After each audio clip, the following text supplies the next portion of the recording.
Hi, welcome to this lecture on Kierkegaard and Existentialism. This is the third lecture in my public lecture series, The Poet of Existence, An Introduction to Kierkegaard, and I'm also preparing an audio series so that those who are interested in this material can get more detail by the end of this course. In the first lecture, I asked the question, why does Kierkegaard matter? Because as a teacher, I always think everyone has a right who's interested in a course to know, does this really matter? I don't think it's disrespectful to ask that in a polite way. And so I always want to start with, why does Kierkegaard matter? What does he have to offer us? And why should we spend time thinking about him and with him? And if you watched that lecture, then I hope you appreciated that answer, which led on to my second lecture, which is on the genius of Kierkegaard. And I felt it was deeply important to approach this topic of the genius of Kierkegaard because Kierkegaard is a genius, and his work is in many ways very difficult to understand without appreciating the type of genius that he is and the type of insight he gives us into the human existence through his genius. So I also explained through the concept and reality of Kierkegaard's genius in a way the psychological, existential, philosophical origins of his pseudonymous authorship. This is what Kierkegaard is famous for. If you're new to Kierkegaard, you may not realize most of the famous books that people read that are written by the historical person Søren Kierkegaard, the Danish philosopher and literary figure and religious thinker, were written under pseudonyms, and these pseudonyms were highly consciously created characters and perspectives, embodied perspectives and stages that Kierkegaard then put into a dramatic interaction with each other. So Kierkegaard's authorship poses very unique difficulties for those seeking to understand it the way scholars and thinkers often want to do, and often his texts are read in a sense out of context. People read Fear and Trembling, for example, as if Kierkegaard wrote it. But Kierkegaard actually made very clear he never wanted to be directly identified with his pseudonyms. And so the pseudonyms are a big issue for those who want to do serious study of Kierkegaard, and I approached their origin in the last lecture on the genius of Kierkegaard.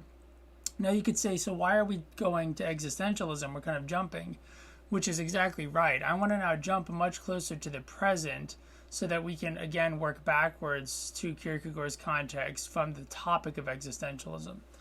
So here is the central thesis of my lecture today that I'm going to just tell you right up front. Existentialism is the most helpful way to appreciate Kierkegaard because it clearly indicates his great contribution to 20th century philosophy and culture and the incredibly impoverished pathway that culture offers us if we wish to understand Kierkegaard. So let me say that a slightly different way. Kierkegaard, this is the thesis of my lecture on Kierkegaard and Existentialism. Kierkegaard is so useful, understood through existentialism because existentialism does show us how significant Kierkegaard is for understanding 20th century philosophy and culture. And at the same time, by understanding that, we will begin to realize what an impoverished pathway 20th century existentialism and culture, which I include our own culture in that. The 21st century is not yet a real thing.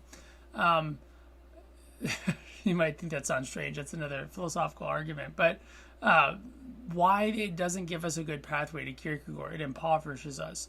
So paradoxically, what I want to do is show you by talking about something I think really exciting and relevant, existentialism, and how Kierkegaard is connected to that, we can understand how we need to have a broader framework. And here's where, I want to appeal to as many people as I can. But part of that is I'm going to be very honest. If you want to have a deep understanding of Kierkegaard, even if you don't want to read a bunch of books, you do need to at least be patient enough to learn about a lot of ideas and movements that aren't important right now in the academy and that aren't generally well understood. So that's part of what we're going to get to today. And as a result, this also works very well as an independent lecture. So if you have a friend who's interested in existentialism and you like this, I do hope you just send this to them. And as I've mentioned, I'll do a course on existentialism in which I'm going to go into much more detail and give you a lot more information, but based on the framework I'm about to present. So what is existentialism? Well, again, first of all, it's something that in many ways scholars make up, but these scholars include people who are part of the movement. So in my dissertation at Yale, dealing with Martin Heidegger, I dealt with this question obliquely. And what I'm about to say is sort of just based on that in my subsequent research. But really, there's a very particular moment in Germany in the early part of the 20th century that culminates in the 1920s in a highly self-conscious constellation of philosophers who are making the concept existenz, a German word, as also the other German words that can be translated as existence, Sein and Dasein, for example. These concepts become central and they become self-conscious by the 1920s. Now, there's a very significant German philosopher who's not much appreciated who wrote a book in 1929, I believe, that is about existence as the dominant trajectory of philosophy. The most current form of philosophies are philosophies of existence. And this book included in its scope, of course, the work of Karl Jaspers as well as Martin Heidegger. So that's the kind of the basic scholarly story, as best as one can tell it, is that existentialism is, in one sense, a scholarly construct, but in another sense, it emerges from the philosophical community itself as a recognition that there was some sort of organic movement to render a lot of the interest of philosophers and their public centrally in the concept of existence itself. So that means we have a historical starting point, which is by at least the 1920s, the concept of existence has become so central in German philosophy that you could see a focus on it become a self-conscious topic of reflection. So that's 100 years ago. So that means existentialism in some sense has been with us for about 100 years. But that's the main thesis of the lecture I gave you about Kierkegaard. Now let me give you a much more controversial little sub-thesis that I want to explore in the lecture as well, which is that I think our culture today is dominated by existentialism intellectually, but we've lost the vitality of existentialism existentially. So our culture is dominated by existentialism intellectually, but our culture has lost the vitality of existentialism existentially. And I think that'll become clear by the end of today, and certainly I think by the end of this course, I hope. So existentialism, what is it? It's a term scholars use, but actually if you look at the best reason we use it, it goes back to this movement in the 1920s that was at least becoming conscious of itself. And that included people like Karl Jaspers, Martin Heidegger. These are only the most famous. Eventually, Jean-Paul Sartre makes existentialism, I would say, really canonically famous with his lecture, Existence is a Humanism.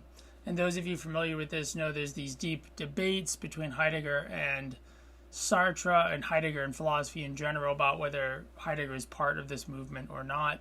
Heidegger never liked to be part of anything except the Nazi Party, which he never left. But he certainly didn't like to be lumped in with other movements. And so even though Heidegger's philosophy is indeed existentialist, and quintessentially so, Heidegger tries to argue, partly in response to the book I'm alluding to in the 20s, he tries to argue throughout his career that he's always been very different because he doesn't like to be classed as part of a trend in his own time, since that clearly diminishes his significance in his own mind, which he wasn't wrong about. Although he was wrong to fight it. So these are just some of the most famous figures. There's a focus on existence in Germany. Who cares? What is it substantively? What is existence? Well, now you can see right away how existentialism is a pretty important philosophy, even in making us directly confront this question. See, there's this myth that still goes around that philosophy is for sort of a type of person, maybe a really smart person who's good in, school context, good at books, reading, writing, the people teachers like, and maybe they study philosophy, which at the university is overwhelmingly a bunch of white guys. And that's what philosophy is. And normal people kind of either can't understand that or they're not interested in it. Now, there's the tiny kernel of truth in that, which all of you who know my work know I detest the kind of separation of academic philosophy from the public. But the kernel of truth in that is a lot of what passes under the term philosophy in the academy is actively hostile to the true value of philosophy, and it's actively hostile to the public, and it's actively hostile to the project of being understood, and it's actively hostile to the project of philosophy being a reality that is part of and therefore shapes human life and culture. But that's not real philosophy, okay? So if a person has had a bad experience with that, I would understand that. Many people have. If you like it, great. That's the type of curious perspective and personality that can do well in the intellectual circles of the university. And again, I'm not against those circles. I work very hard to support them. I've trained in them. But I'm very blatantly open about what are their obvious and profound spiritual and intellectual defects. I think it's just part of being a good citizen of a community to not pretend what is really negative about it. It's not my job as an American citizen to criticize other countries' politics. It's my job as an American citizen to be very critical of my own country out of respect for the obligations and privileges that my citizenship imposes upon me. And similarly, as a philosopher, how much more free ought I to be as a member of, you could say, the Republic of Letters, which we are all potentially members of. That is the great transnational, transhistorical project to simply communicate, argue, debate, and understand each other as human beings without violence. This is one of the great projects that I seek to contribute to and build in my life, an international, transcultural, and transhistorical community of human understanding that uses argumentation where necessary, poetry, music, whatever, dance, art, as ways of connecting and resolving and understanding conflict rather than resorting to violence, as so often unfortunately happens in history because we don't respect, appreciate, and understand each other. And we don't respect, appreciate, and understand each other because we don't take seriously the question of our own existence. So the philosophical path that I mentioned that the university might often get in the way of, I mentioned partly to also recognize this. I bet many of you had the great privilege of discovering existentialism and philosophy in the university or in your high school through these thinkers and through this idea of existentialism. Many people, myself included, read Jean-Paul Sartre's lecture that I mentioned, Is Existentialism a Humanism? Or Existentialism is a Humanism, and it was a profound experience. I read Søren Kierkegaard's Fear and Trembling when I was, I think, 14 or 15 years old, and then I read Sartre, and I read some other things, and I had read Pascal's Pensées, which is often classed as a type of proto-existentialist work. Quite rightly, it is. And so I'm one of these people who have this story. So I'm deeply indebted to existentialism for it in a way bringing me back to philosophy or helping me understand that I was already in love with philosophy. And there we've gotten to the first part of our answer, what is existentialism? Existentialism, culturally and historically understood in its context, I would say is philosophy beginning to return to its roots in antiquity. Existentialism is philosophy beginning to return to its roots in antiquity. And you're like, Sam, what in the world does that mean? It's certainly not an intellectual definition of the movement. Excuse me. I need to finish the espresso I had. But it is a definition that we need to start with. It's much more important than talking about the ideas, because existentialism is exactly a philosophy that shifts us away from a focus on ideas and concepts.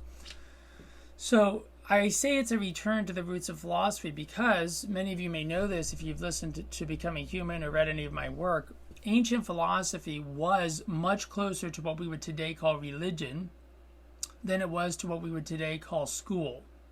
So the ancient philosophical schools were basically, I joke, that the ancient philosophical schools like Plato's Academy or later Aristotle's Lyceum were essentially more like the combination of a church or spiritual community, a consulting firm, a research institute, like an advanced research institute, a university, and a community center.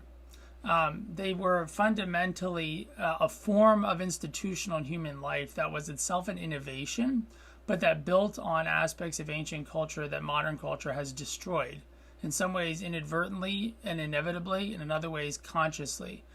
And therefore, my own life and work is partly a revival in a totally novel way, because it's inevitably different because we live today and not 2,000 years ago or 2,500 years ago.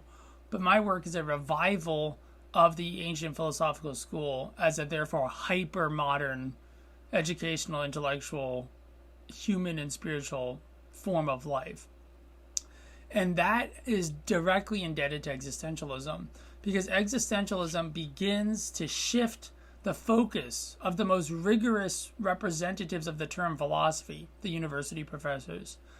It begins to shift the focus of philosophy towards the problems and experiences that contemporary human beings have. And that is then what I mean when I say existentialism is a returning, a yearning, the beginnings of a return to the roots of philosophy and antiquity as a living pathway to actualize the possibilities of human existence in the face of their trials and crises, by partly responding to and acknowledging those crises. So existentialism begins to restore to philosophy this crucial historical role it has had of speaking directly to the present moment and seeking to address its fundamental concerns, which academics had in many ways not entirely abandoned, but the most rigorous form of intellectual philosophy in the German university leading up to the time of existentialism was called Neo-Kantianism. I discuss it briefly in the beginning of my Heidegger series online. You can watch the lecture. But Neo-Kantianism, insofar as it's responding to anything real, it's a very intellectually rigorous and far removed from the public, far removed from emotional human concerns topic, which is the scientific status of the natural sciences vis-a-vis history and culture. This is a hugely important topic. As anyone knows, again, from my own work, I'm part of this tradition, but it's a very arcane or difficult topic that basically isn't of direct relevance to most people unless they have a certain type of formation and interest in science and culture. Existentialism, by contrast, directly addresses the question, what is the meaning of my life and what ought I to do about it? And therefore, we can see immediately that existentialism starts to take on a more obviously spiritual, if not religious, character in the way that we often use those terms.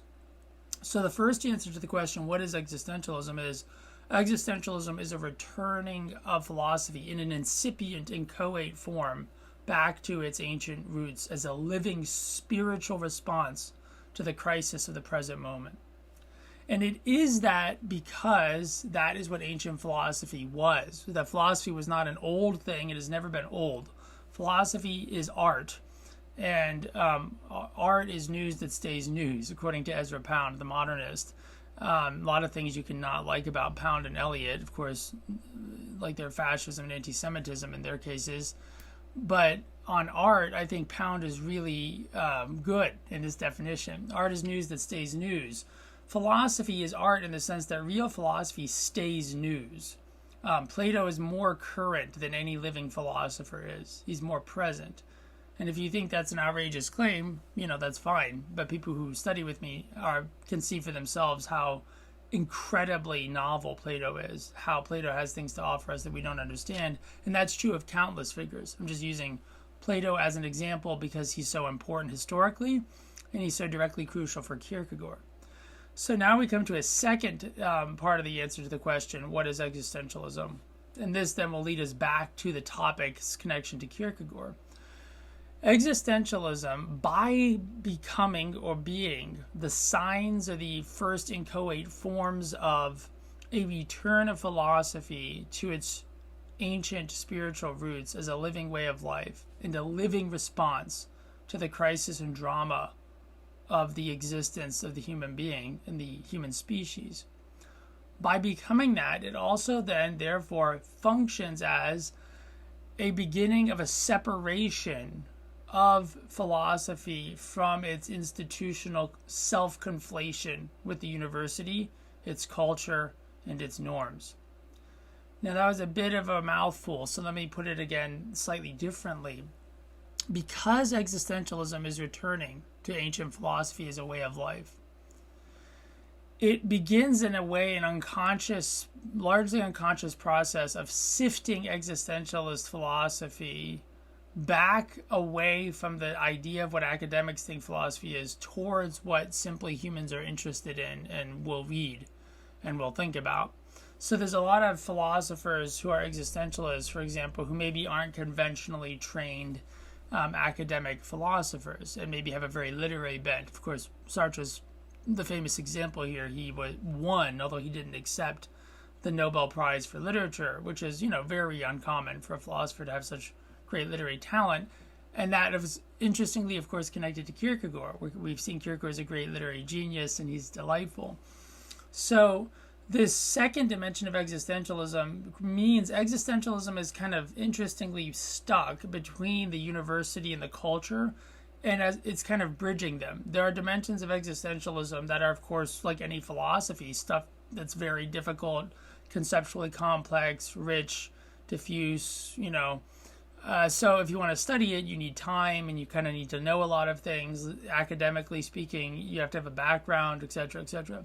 At the same time, there's text in existentialism, and the same existentialists, who might be difficult in many ways, will be engaged with culture, with art, with ethics, or with the non-existence of ethics, more properly speaking.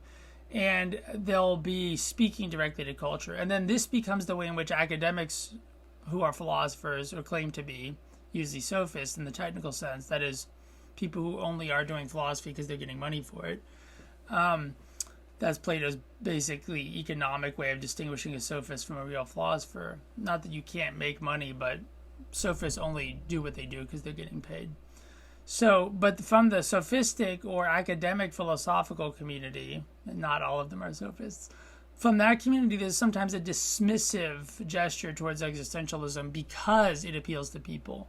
The same way in elite literary culture you dismiss sci-fi and fantasy, not because they're actually in any way less literarily valuable. Quite the opposite. They're overwhelmingly more popular and more interesting and more innovative than anything in so-called literary realistic fiction, which is a nonsense kind of category that publishers make up to basically distinguish one set of prose writing that is respectable for very wealthy people with fancy degrees who live on the coasts from the writing that actually the vast majority of revenue from publishing houses that's prose fiction is, which is fantasy and science fiction. But because that stuff isn't elite and respectable, if you enjoy it, it's as a hobby, or because you're part of the STEM culture, in which case you don't care what those humanities eggheads think. So it's much more normal for, people in engineering culture, STEM culture generally, to be completely unabashedly in love with fantasy and science fiction. But if you're in kind of the humanistic culture, the culture of the New Yorker and all of this, then you probably will be a little bit embarrassed to admit that your favorite type of writing, say, is that type of writing. So something similar is going on with existentialism. On the one hand, it is part of university philosophy, and it's a way in which the university and academic philosophy gets back in touch, you could say, with the public, or engages the public, because young students represent the public. And if young students are really interested in their classes, then in a sense, those professors who are teaching are touching the moment because they're appealing to youth. But if basically a discipline of the academy, the university, can't appeal to young people, then you know that those professors who are representing it have lost touch, for good or ill, and they have nothing to say to the present. And therefore, it makes sense that no one kind of is interested in what they have to say, except people who have accepted this value system in which being unintelligible to the public and irrelevant to the public is a value, even though it's obviously just a defense against the fact that everyone wishes they would have a larger audience, but because they don't know how to have one, they have to be contemptuous of those who do. And that's an unfortunately just prevalent form of envy, rivalry, and self-destructive patterning in academic and literary culture. Again, this is basically East Coast culture we're talking about here, intellectually speaking. So existentialism, therefore, becomes, in a sense, popular philosophy. So that's another way to understand what existentialism is in this second dimension, is that it's a popular philosophy that's born in the university, but in a sense, because it's a real living system, has spread far beyond the confines of the university. So A final mention I will make about existentialism is now to take us directly back to Kierkegaard, which is, why is existentialism so important? Or why do I think it's so important? Could I give an example of what existentialism is? Since I've said all this, but it's like, what is it? Well, let me just put it this way. Existentialism, very simply, if you have to think about it, focuses attention on the fact that humans are somehow inevitably responsible for determining the value or meaning of their own existence. Okay, so this sounds like a position, meaning a position that certain people, like certain maybe conservative philosophers or conservative Roman Catholic intellectuals or fundamentalist Christians or any number of conservative groups would hear what I just said and say that's a position and it's wrong. I want to be very clear, therefore, on what I'm saying. I don't think it's a position. I think everyone today believes this and recognizes it in some way, and that's actually part of the central claim of Kierkegaard's work. Now, what does that mean? It means this. Our culture is existentialist because we have culturally accepted the idea that humans create meaning. And that is one of, if not the central idea of existentialism, that humans have a role in creating the meaning of their own life. And the corollary of that power is the doom or fate to be unable to throw your life onto some external reality, whatever you want to call it, history, tradition, your parents, your culture, your religion, your academic community, your friends group.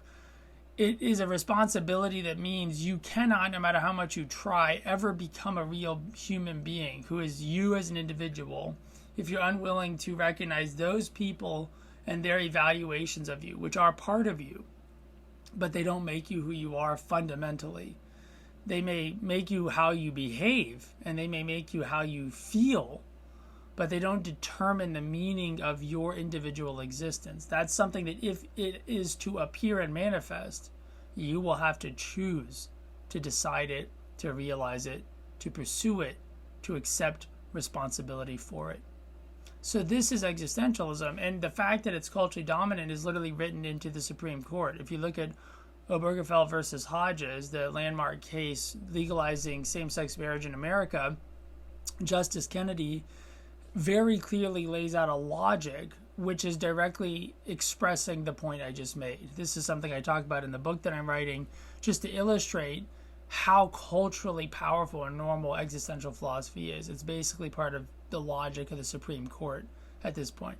So we live, as I've mentioned, therefore, in an existentialist culture. And that is one of the reasons that Kierkegaard matters. And so I hope it's sort of making good partly on that claim. Now, just in the last 5 minutes or so, let me then touch on the second part of the dimension of my thesis. Right, the first part was that Kierkegaard is really significant for shaping existentialism and our culture, and understanding that is incredibly useful. We can see why. Now, in order to explain that, I will then make the second part of the thesis come clear, I hope, or manifest to you, which is, once we understand that, we can understand how we're going to need to do a lot more work than what we would be ready for, left to our own devices culturally and by our educational institutions, to understand Kierkegaard in a serious way and to extract the value from our own lives that he can offer us if we take ourselves and him seriously in the right sense, which also involves taking ourselves not too seriously in other senses. So what does that mean then? Well, think about it this way. Kierkegaard actually introduces the concept of existence as the central concept, or a central concept of his philosophy. This is one of the most obvious ways in which he actually just literally, in a way, creates modern existentialism. And this is, to me, a completely provable fact. You can just look at other philosophers. No one focuses on becoming an existence in the same way before Kierkegaard, and then everyone after him is clearly influenced, I think, by him. So Kierkegaard is intellectually at the root of a focus in philosophy, in rigorous, even intellectual academic philosophy, on the idea of existence as central to understanding the human being. And those of you who see my Heidegger material, you know some of how this plays out in Heidegger. However, for Kierkegaard, that focus on existence was one aspect of an enormously complex philosophical project, which is completely destroyed when a person or thinker decides that you can singularly focus on the concept of existence and make any sense. And much of what we call existentialism philosophically, this is now a very high-level critique or claim I'm going to make. High-level meaning I can't justify it. And I recognize if you're a philosopher, you might be very critical of this. I would just say I recognize this is a large claim. I recognize I'm not going to justify it here in the lecture, but it's very important to make as a claim so that some of you may be able to understand its significance and logic. All of the philosophies of existence in the 20th century that focus on existence, particularly the philosophy of Heidegger, for example, and even the philosophy of Jean-Paul Sartre, these philosophies are profoundly flawed as intellectual projects, as philosophical projects, as philosophical systems. And those flaws have ethical consequences. In other words, I'm claiming quite directly that part of the fundamental flaw, for example, of the thought of Martin Heidegger that leads to his erroneous and horrendous but natural and predictable misjudgments. Actually, they're not misjudgments for him, but his misjudgments about what is important and good ethically and politically are essentially connected to his existential focus and its isolation from the context in which the concept of existence entered into modern philosophy in Søren Kierkegaard. So, in other words, what we need to understand about Kierkegaard is there is this huge world surrounding Kierkegaard. And I can't get into that world, but I want to give you a teaser for the next lecture by explaining what I mean. So now you can see how, by recognizing that Kierkegaard is indeed the father of modern existentialism, and therefore in many ways the father of modern or contemporary culture, at the same time modern and contemporary culture, by being existentialist and focusing only on the concept of existence and its anthropological or human corollary, that we make meaning, that we are responsible for the meaning of our own existence in some profound and unavoidable way, we have therefore impoverished ourselves of the very resources, emotionally, intellectually, psychologically, culturally, spiritually, and communally. We've impoverished ourselves of the very resources necessary to make good on the insight that we have about ourselves. That is, that we create our own meaning in some profound sense. So in other words, I am not a critic of existentialism's central contribution, and I'm therefore not a critic of modern culture's existentialist character. I'm a critic of all of the deficiencies of our culture, which I argue arise directly from the isolated inheritance, the essentially repressive relationship to the truly much richer past that gave birth to this great insight about the concept of existence and its centrality to human existence itself. So Kierkegaard's project, let me just put it very directly and short, is incredibly scientific. And so if you compare Kierkegaard and existentialism basically ends up being a very unscientific form of philosophy. And I don't mean that necessarily in a pejorative sense, but in the way in which scientific philosophy considered itself, existentialism is often self-consciously rejecting that. Now, there's a second sense, however, that is pejorative. I do think most existential philosophies tend to have a implicitly anti-natural scientific bias, some of which could be for good reasons that you could argue are justified, but it exists. So I think existentialist philosophy tends to detach a person who becomes influenced by it from a real concern with truths about the natural world and truth in general. So existentialism, I think, has a logic that erodes the seriousness of the pursuit of truth, which is very important still to many people in cultures like STEM, or science, technology, engineering, medicine, at least the best part, those cultures, like everything in our culture right now, are very corrupt. Everything that's bureaucratic and competitive in our culture is corrupt for the same reasons everything else is. It's nothing special about science or medicine or politics, but right now we're in a very corrupt moment. So bureaucratic institutions that are highly competitive are very desirable places to be for people who have a certain ambition, and that desirability and competitiveness naturally incentivizes cheating. And because cheating is a big part of our current intellectual culture, there's obviously no real concern for truth in a culture in which cheating is essentially accepted as normal, which is the world that we unfortunately live in. If you know what's going on in schools, which it took me a long time to come to understand and accept was real, but now I regretfully do have to accept it's real, and it's part of why I'm teaching in the context that I teach. So Kierkegaard is very different from this anti or unscientific drift of existentialism. Kierkegaard's entire project is basically an attempt to integrate everything that we would consider scientifically relevant to an account of the human: culture, religion, history, the arts, literature, poetry, mythology, the natural sciences in their sense, philosophy, theology, everything.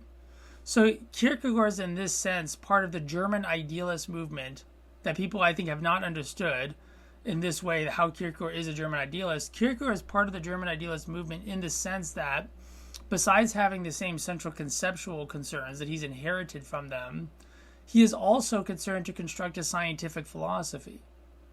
So Kierkegaard wants a very scholarly or scientific philosophy. And even though this appears to be the opposite of what he creates, what I would want to suggest to you is what Kierkegaard creates as seeming so unscientific because it's accessible and delightful is actually because of how scientific his philosophy is.